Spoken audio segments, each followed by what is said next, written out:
So నాకు కేసీఆర్ ఇప్పుడు మీ ఉద్దేశంలో కేసీఆర్ ఇండియా కూటమి వైపు వెళ్తారా? అట్లా ఉండేది ఉంటే నన్ను అది చేస్తారా, వెళ్లే అవకాశం ఉందా? Definitely Revanth Reddy over smart గా యాక్షన్ చేస్తే కేసీఆర్ ఎప్పుడు కూడా కాంగ్రెస్ తూర్పు ముక్కనే, కాంగ్రెస్ తానులోని పీసే కాబట్టి అట్ట కూడా ఆలోచిస్తాడు. అవసరమైతే రేవంత్ రెడ్డిని మట్టి కనిపిస్తాడు. అట్లాంటి నిర్ణయాలు కూడా తీసుకుంటాడు. అంత ఈజీగా కేసీఆర్ ని ఆలోచించడానికి వీల్లేదు. తర్వాత రెండోది, కేసీఆర్ కి బీజేపీతో పోవడం కంటే కాంగ్రెస్ తో పోవడం చాలా సులభం. ఎందుకంటే సహజంగా కాంగ్రెస్ భావజాలము, కాంగ్రెస్ ట్రైనింగ్ లో, కాంగ్రెస్ లో ఉండి వచ్చిన వ్యక్తి మదన్ మోహన్ అనుచరుడు, ఎన్నో ఉన్నాయి. ఎంతో మందితో సన్నిహిత సంబంధాలు ఉన్నాయి కేసీఆర్ కి. అవసరమైతే మళ్ళీ పోయి సోనియా గాంధీ దగ్గరికి పోయి నాది పొరపాటు అయింది, ఏదో జరిగిందని ఏదోన్నా ఒకటి చెప్పగలడు. ఆయన అవసరాలను బట్టి ఆయన రాజకీయం చేయగలడు. ఇప్పుడు ఎట్లయితే రేవంత్ రెడ్డి నిమిషానికి ఒకసారి మాట మార్చట్లేదా ప్రతి అంశం మీద, అట్టనే ఆయన కూడా పోయి చెప్పొచ్చు ఈ బీజేపీ అనేది ఫాసిస్ట్ ఫోర్సు. ఎట్లాగో ఇప్పుడు ఇన్ని రోజులుగా బీజేపీ ప్రభుత్వం ఉంది, ప్రభుత్వం మీద కూడా కొంత నిరాశ నిస్పృహలు వస్తున్నాయి కదా బీజేపీ మీద. సో కాబట్టి రేపు భవిష్యత్తు కాంగ్రెస్ కే ఉంది, రాజకీయంగా వాతావరణం కాంగ్రెస్ కే అనుకూలంగా ఉంది అని అంటే అన్ని రీజనల్ పార్టీస్ లాగా ఆయన కూడా పోయి ఇండియా అలయన్స్ లో చేరొచ్చు. చేరితే కూడా కాదని అనలేం కదా. వి ప్రకాష్ గారు, నేనైతే అడ్వైజ్ ఇస్తానండి, ఏమని ఇండియా కూటమిలో చేరమని. ఎందుకంటే ఈ రాష్ట్రంలో బీజేపీ రాకూడదని ఫర్మ్ గా డిసిషన్ తీసుకున్న వ్యక్తిని నేను. ఇప్పుడు ఆయనకు ఆల్రెడీ 36 ఉన్నట్టేనండి టెక్నికల్ గా గానీ. ఎందుకంటే 36 గోపీనాథ్ గారు చనిపోయారు. మరి ఏముంటది ఇండియా కూటమి అంటే? మరి కాంగ్రెస్ బీఆర్ఎస్ పొత్తు అయితే ఇంకేముంటది?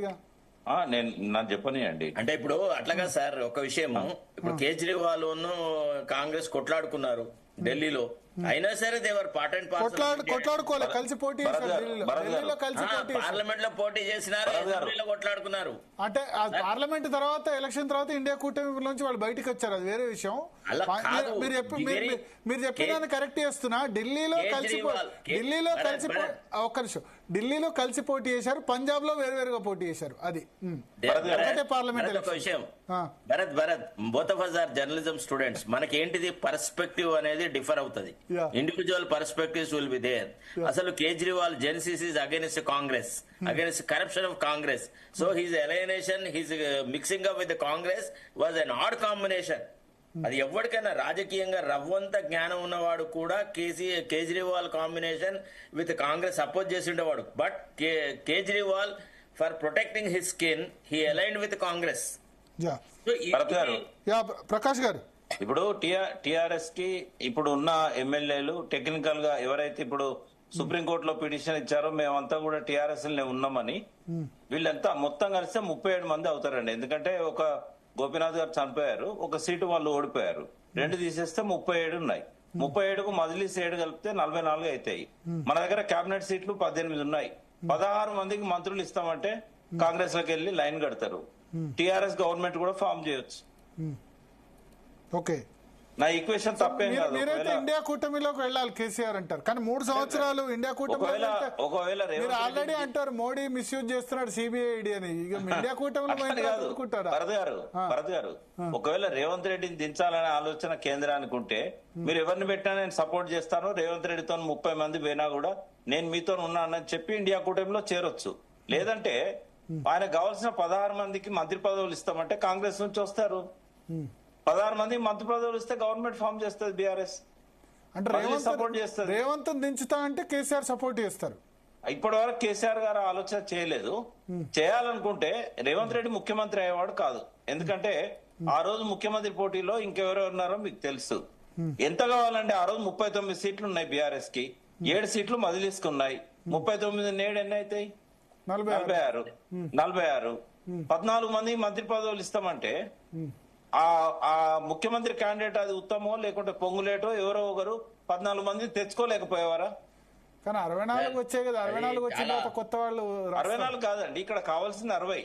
మీరు అదే 60. బట్ మీరు అన్నట్టు 50-55 కాంగ్రెస్ కు వస్తే ఈజీ అయి ఉండదు. కానీ 14 మంది కొత్తగా మీరు 64 మంది మీద మీకు అపారమైన నమ్మకం ఉందా? గోడ దుంకరని మంత్రి పదవి ఇస్తామంటే రానండి.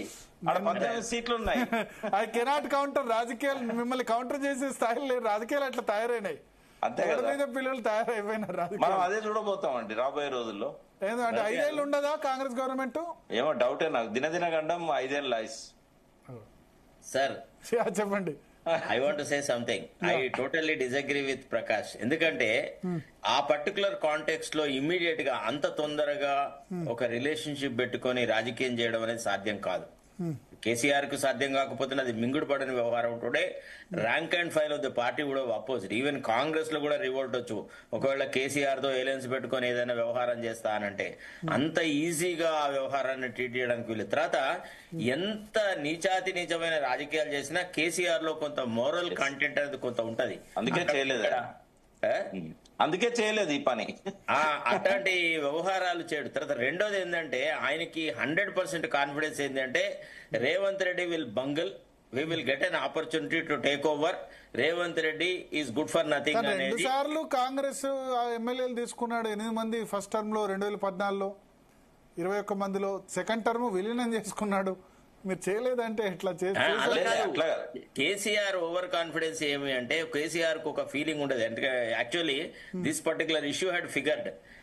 ఆయన ఏమంటాడంటే అసలు కాంగ్రెస్ పార్టీ అనేది లేకుంటే రాష్ట్రంలో ప్రతిపక్షమే ఉండదు అనేటువంటి ఒక భ్రమ ప్రపంచంలో కేసీఆర్ ఉండే. అందుకే కాంగ్రెస్ ను నిర్వీర్యం చేయాలన్న ఆలోచనతో అక్కసుతోని కాంగ్రెస్ ను చీల్చినాడు. అంటే అది పొలిటికల్లీ మనకు ఉపయోగపడుతుంది అని ఆయన ఫీల్ అయినాడు. కానీ ఆయనకు అర్థం కాలేదు ఏమంటే తన basis of his existence is lost because of that అని. తర్వాత రేవంత్ రెడ్డి కూడా ఇంత అప్రతిష్ట పాలు కావడానికి కారణము ఫిరాయింపులను ప్రోత్సహించడం. ఎందుకంటే ఏ పార్టీ అయితే ఫిరాయింపుల నిరోధక చట్టం తీసుకొచ్చిందో, ఏ పార్టీ అయితే తన మేనిఫెస్టో లోపల ఫిరాయింపుల చట్టానికి సవరణలు తీసుకువచ్చి మాతృ సంస్థ నుంచి వచ్చినటువంటి పదవులు పోయేటట్టుగా చేస్తామని చెప్పినారో, ఆ పార్టీలో ఇంత నిర్లజ్జగా పార్టీ బీఆర్ఎస్ ఎమ్మెల్యేలు చెప్పడానికే ఉంటే నీతులు. కాంగ్రెస్ అంటే ఇప్పుడు అనుపరీక్ష సమయంలో తీసుకోలేదా మన్మోహన్ సింగ్ ఎమ్మెల్యేలు తీసుకోలేదు, ఎంపీలు తీసుకోలేదు. The lofty principal is you should not only act fairly but you should also appear to be fair. ఎందుకంటే అప్పుడు ఇమ్మీడియట్ గా ఏదో తన ప్రభుత్వం కూలుతుందని రేవంత్ రెడ్డి అయితే వాదన చేసినాడో అది కేవలము శుష్కవాదము. తర్వాత బీఆర్ఎస్ ను దెబ్బగొట్టాలన్న అక్కస్తో చేసిన వాదన. అందుకే ఎమ్మెల్యేలను అట్రాక్ట్ చేయడానికి ట్రై చేస్తున్నారు.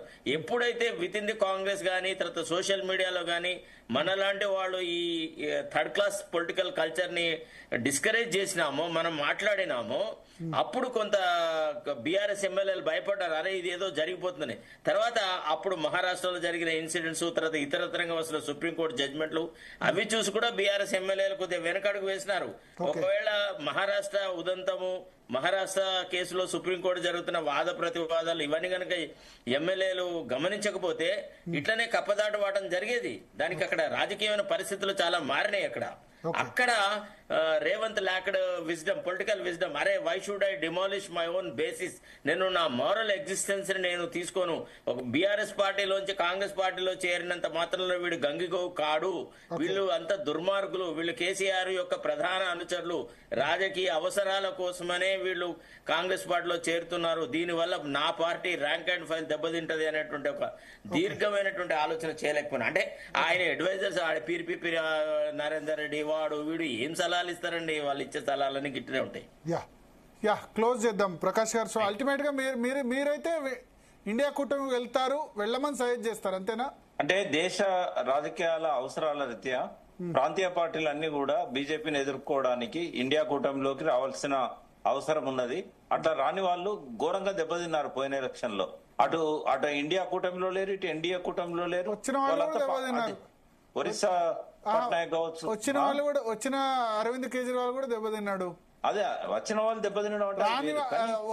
రాని వాళ్ళంటే ఇప్పుడు అజిత్ పవార్ లాభపడ్డాడు, షిండే లాభపడ్డాడు, వచ్చిన శివసేన నష్టపోయింది, చూశారు కదా, చిత్తుగా పోయింది. అట్లయితే రెండు పార్టీల వ్యవస్థ లాగానే ఉంది. ఇప్పుడు మూడవ జాతీయ పార్టీకి అవకాశం లేదు. లేనప్పుడు బీజేపీని అడ్డుకోవడానికి ఇవన్నీ ఒకటే తప్పేమున్నదండి. ఓకే, కానీ 3 సంవత్సరాల ముందు అవుతారా? ఇంకా 3 సంవత్సరాలు ఉంది, టర్మ్ టైం ఉంది కాబట్టి 4 సంవత్సరాలు. ఇన్ఫాక్ట్ 4 సంవత్సరాలు. Last word you should give me an opportunity. చెప్పండి. విషయం ఏంటంటే నేను కేసీఆర్ ని birds of same feather with the Congress అన్నాను తప్ప కేసీఆర్ ఇండియా కూటమిలో చేరుతాడని నేను అనలేదు.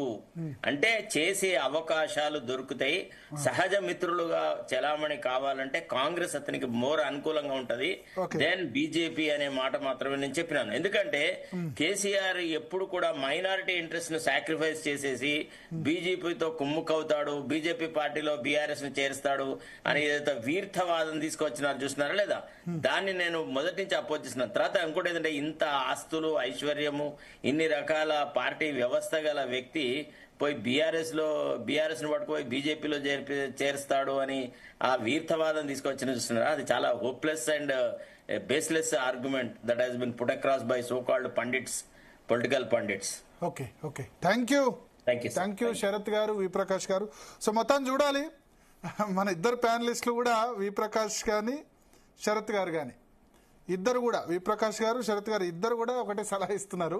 కేసీఆర్ ఇండియా కూటమికి వెళ్తే ఇప్పుడున్న పరిస్థితిలో కరెక్టు, అప్పుడు ఎందుకంటే బీజేపీ మిగతా ప్రాంతీయ పార్టీలు అన్నిటి కూడా ఇబ్బంది పెడుతుంది కాబట్టి అక్కడికి వెళ్ళాలని వాళ్ళు సజెస్ట్ చేస్తున్నారు. వెళ్లే అవకాశం ఉంది అని శరత్ గారు అంటే వెళ్ళాలని నేను బలంగా సజెస్ట్ చేస్తానని వి ప్రకాష్ అంటారు. చూద్దాం సిబిఐ కేసు